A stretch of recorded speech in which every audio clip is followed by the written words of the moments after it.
No, no, we kind of should end. Okay. Just the eulogy. You gonna say anything, Animal and Rock and No, no, Roll, or- come over, just the eulogy. So I just want to know when to enter the chair. So you're just gonna, Yeah, I'm just gonna let Dan do. and you'll kind of make a little announcement that they're going. Perfect. Just so I know. Thank you. Very good. And they're gonna be taping it? Yes. Okay. We'll be taping and Thank you. broadcasting.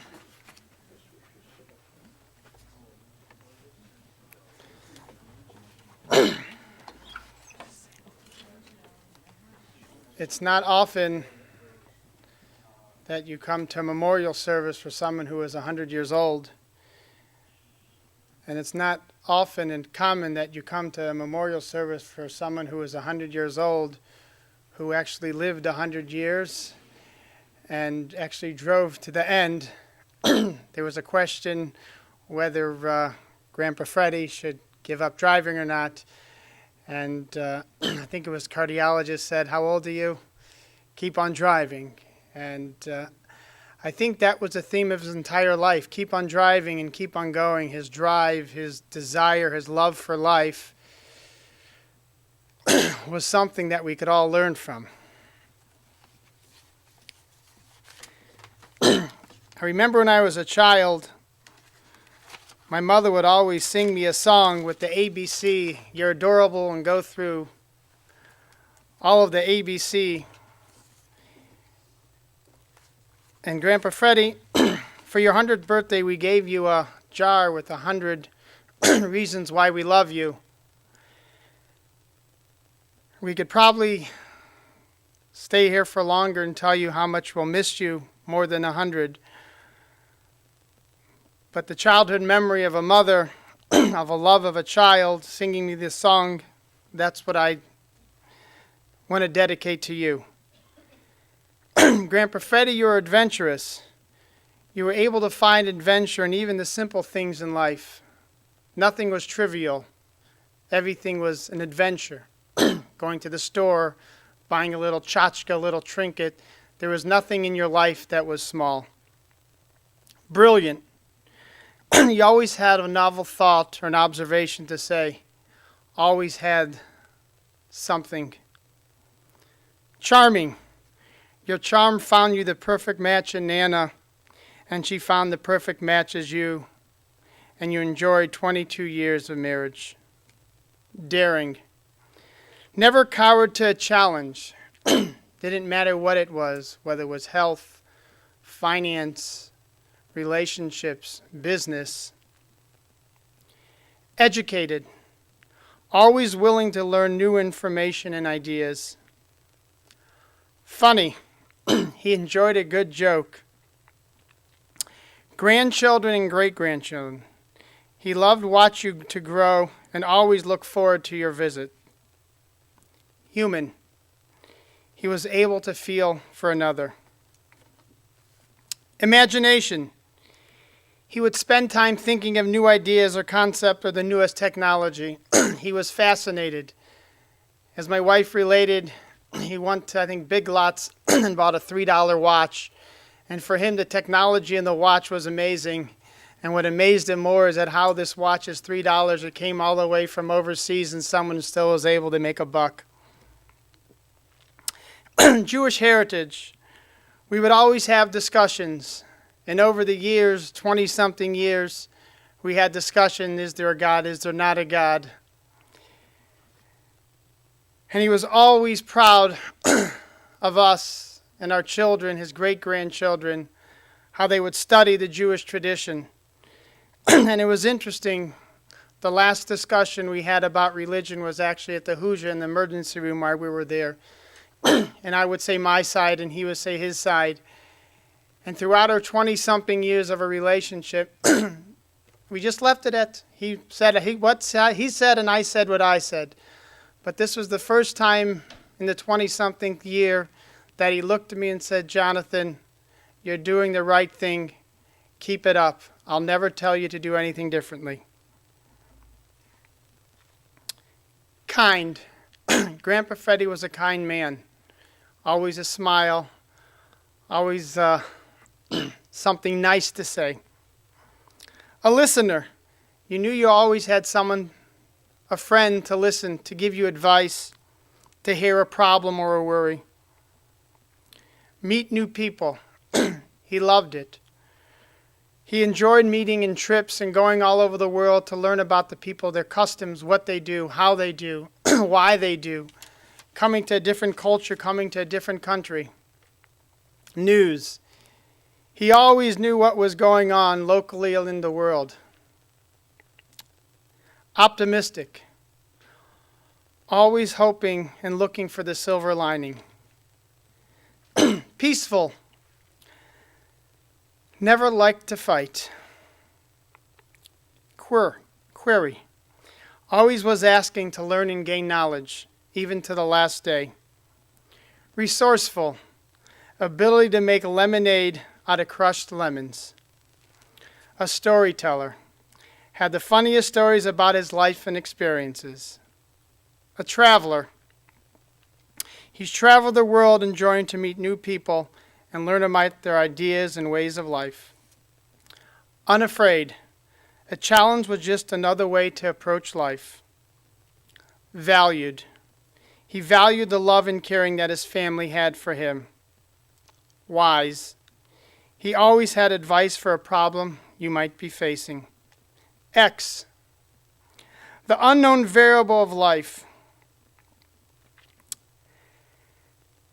You always would discuss with me the unknown, the what-ifs. Never to give up, even though you had questions. Youthful. Never letting his age stop him from continuing to do whatever he wanted to do. Zippy. He never gave up driving, even at the ripe old age of 100. He was always zippy in the car. Grandpa Freddie, we know that Solomon tells us that certain times God goes out to his garden and he needs a new flower. This time he picked you. It's our hurt and loss, but your gain. I remember at his 90th birthday when he told his tailoring story. What's resourceful? What's chutzpah? For those of you who weren't there, he needed to make money. He went into a shop, and he was in college. He needed to pay for his college. And the owner asked him if he ever sold suits before. And of course, Grandpa Freddie, no problem. Have you ever tailored before? Oh, no problem. Well, an hour later, the store owner leaves, and Grandpa Freddie's there, hoping, as he said, hoping no one's going to come in. And sure enough, someone walks in the door. And he was getting married, and he needed a suit. So he was trying to figure out how to tell him, okay, hopefully not to buy a suit. But he sold him a suit, and he was really happy. But the guy said, you know what, I need it tailored.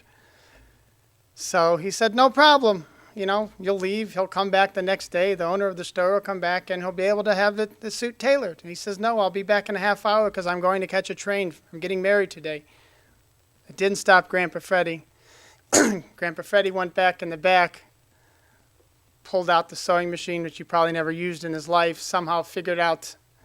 The man came in, and somehow he was enamored with Grandpa Freddie and the job that he took. And as Grandpa Freddie said, it was when he was running down the street, the whole back of the pants came off, and Grandpa Freddie was worried, would this person come back? And he said he never came back, and no one ever knew the story except for the ones he told.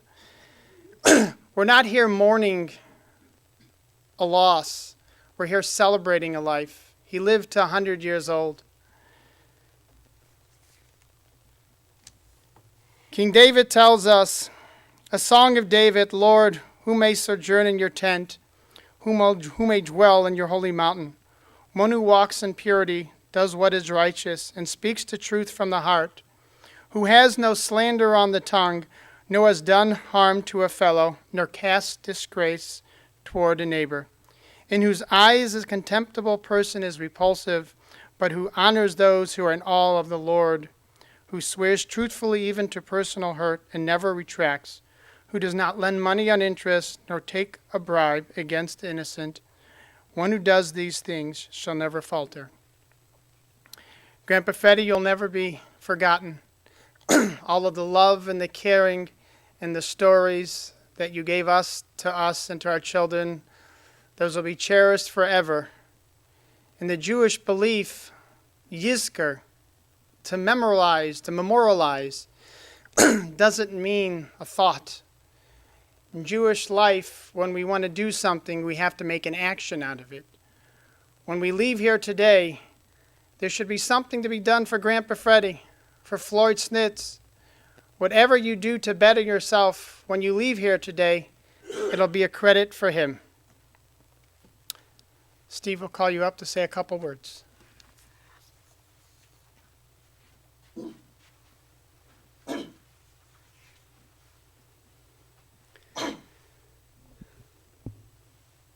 I guess my formal title with Freddie is stepson-in-law, but I wanted to say that even though he wasn't perfect, and I know that shocks most of you that he wasn't a perfect man, and one of the most special things about him for me was that even though, like my own biological father, he didn't do the best fathering when his children were young, he truly did it as he matured and grew in relationship, and especially in marrying Mom. And for the last 22 years, he has been a father for Bruce and I. And he has been loving, he has been caring, he has been inclusive. He has blossomed. And I feel sad that his own sons have not gotten to experience that part of him, because he has been remarkable. And he will be dearly missed and has ever changed my life, and I know has ever changed Jeannie and Bruce's and all of our lives. So we honor him today, and we are ever thankful. Thank you, Steve. Grandpa Freddy, our 4 children, your great-grandchildren, all took your passing very hard. They each decided on their own that they would write something in your honor. Ben Sion, your oldest, who's 23, wrote, and the only reason they're not here today, he's actually on my cell phone now because they're in Jerusalem now. And it was Thursday, and it would have been possible to get here this afternoon. When someone passes away, we have to take a look into their lives and take out a quality that they had and put that quality into our own lives. And this also serves as a merit for the deceased. If we don't take anything out of their lives and we just move on and keep on living as if nothing happened, it shows that there wasn't anything from the person to learn from, and they died just like any other person out there. For example, when a random person in the city dies, no one thinks twice about it.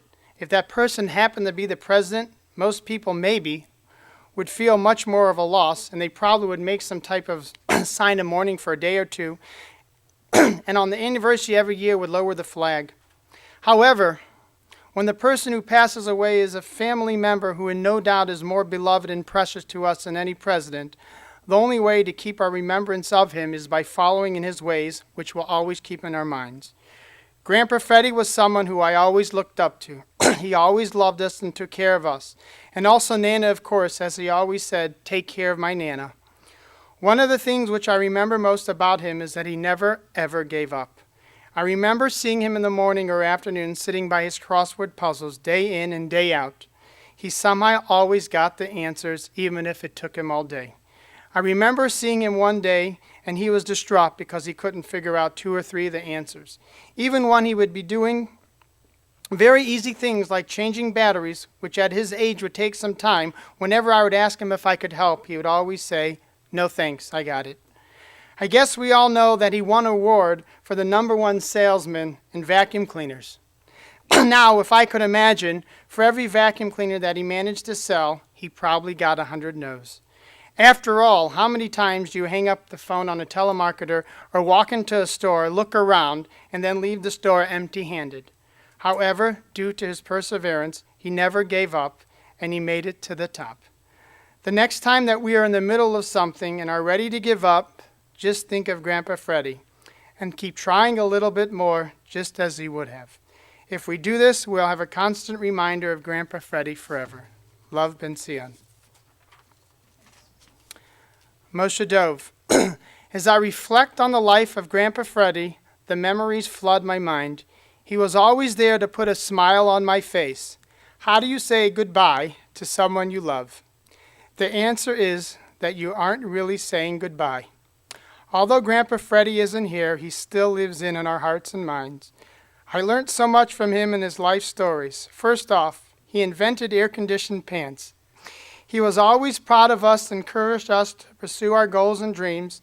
He would make us special cards on his computer. I have so much more to say, but I have a hard time writing now. I'll always miss and love you, Grandpa Freddie. I promise to keep making you proud. Love, Dovey. Dear Grandpa Freddie, I always was your princess, and I always will be.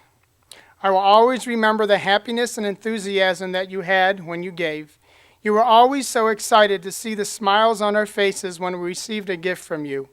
You were overflowing with love for us and just wanted to give.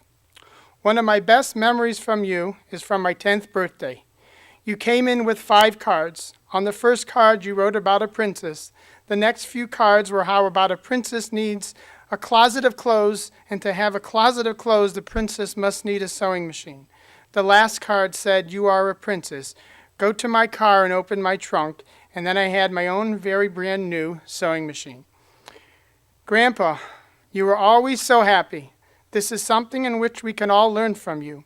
You always knew how to make us smile, like cutting your chicken soup noodles with scissors or your big mug of soup. You were so independent, you never wanted to give up driving. This shows a lot about you. You never gave up and never allowed others to limit you. Grandpa Freddie, we are so happy and privileged that we gave you so much nachas, and we hope to be able to continue to bring you nachas. And I always remember what you told me. Be a good girl, but not too good. Love, Devora. Zevi, who's 16. It's never easy to say goodbye to someone who has been a part of our lives. When that person is gone, there's a hole where it used to be in your life. That's what many of us are feeling today. Some of you knew Floyd Snitz, Grandpa Freddie to me, better than others, but you're here because he had an impact on your life, and you want to honor him. And because he did affect you in some way, it is not going to be easy to say goodbye. At such a difficult time, it is important to remember the good memories we all have of Grandpa Freddie. By holding on to those memories, we can focus on the good times we had together and help each other find comfort in this difficult time. He was a smart and clever person. He always was learning and never took for granted a second of his life. He was also such a caring person who cared for Nana more than anything and loved her, which always came through when he would tell you how he worried for Nana. He was so caring for us and loved us more than anything. I remember when I was maybe 7 years old, I came to visit in Arizona, and Grandpa Freddie taking me and my sister to Tuesday morning telling us we can get anything we wanted. And also, Grandpa Freddie was always curious about the future and new information that he would read. I remember being very excited to go over to see Grandpa Freddie and would love to hear what he would have to say or new things he would teach me. It's hard to say goodbye to someone who had a big impact on our lives. It's always hard to lose someone you know, to let go of him and move on. But if we keep those good memories in our hearts and minds, we could find comfort and will always be with us. Just by being here, you're showing that Grandpa Freddie had an impact on you. And that's a great comfort to me to know that he touched other people's lives in the same way that he touched mine. And that's how I'll always remember my Grandpa Freddie. Love, Zevi. Grandpa Freddie, you've been in our lives for only 20-something years, but it's felt like a lifetime. Your smile, your care, your devotion to Nana, your worry about Nana, and just knowing that there was a Grandpa Freddie there on the other side of the phone if you ever wanted to call. Grandpa Freddie, you'll be missed, but you will not be forgotten. Psalm number 23. A song of David, the Lord is my shepherd, I shall not lack. God causes me to lie down in lush pastures. God leads me beside tranquil waters. God restores my soul and guides me in righteous paths for God's name's sake. Though I walk through the valley of the shadow of death, I will fear no evil, for you are with me, God. Your scepter and staff, they comfort me. You prepare a table before me in full view are my adversaries. You have anointed my head with oil, my cup overflows. May only goodness and kindness pursue me all the days of my life, and I shall dwell in the house of the Lord for length of days. Now let us all say amen.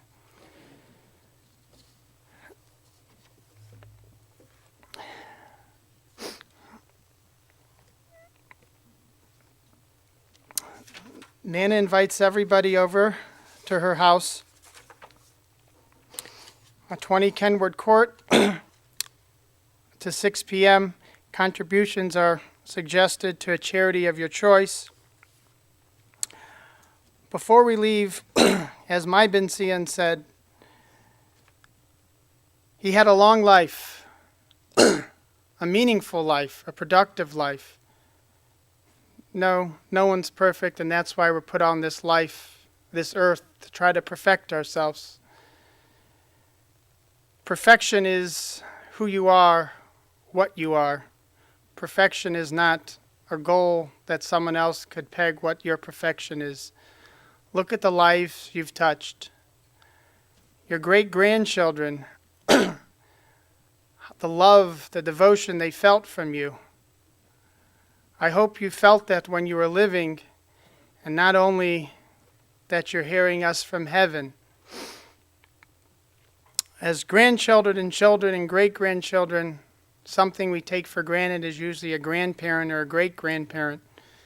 If we all leave today, those of us who are younger and have parents or grandparents, those who are older and have grandchildren, if we lend out our hand, give an ear, let them understand what we have to give them, to offer them, for them to grow. And it won't be a loss of Floyd Snitz. He'll live every single day when we do something better to try to emulate. Never give up. Life is too short. And if you'd ask Grandpa Freddie, even 100 years was too short. Live your life to the fullest. Make your parents proud. And most importantly, make the Creator proud.